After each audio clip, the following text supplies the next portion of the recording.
What is my favorite hymn? I do have a clear answer for that one.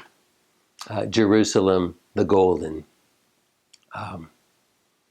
It's a hymn in our hymn book that has to do with heaven. I made it a personal conviction and ambition, a promise to the Lord years ago that I bemoan the fact that Christians are so worldly minded. I think it was Chesterton who said, there's no greater tragedy than for a Christian to be tied to the things of this world.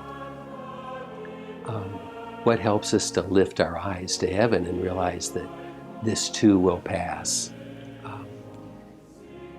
That hymn I never heard sung before until perhaps midway through my seminary years.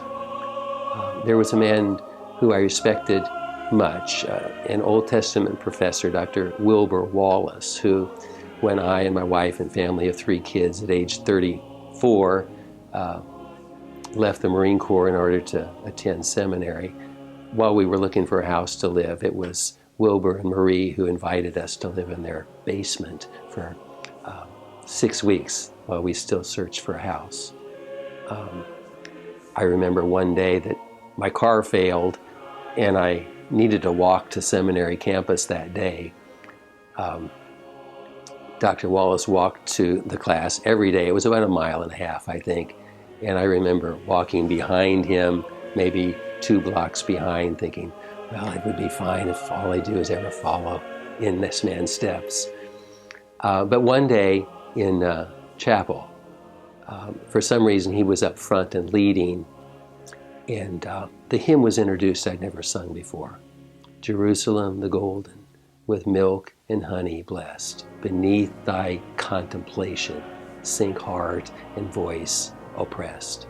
I know not, no, I know not what joy awaits me there, what radiance of glory, what bliss beyond compare. As I watched white-haired Dr. Wallace sing that from the front, this man who now is in glory with the Father, I thought, this is the destination that by God's grace I will reach, but not without fighting the good fight to get there.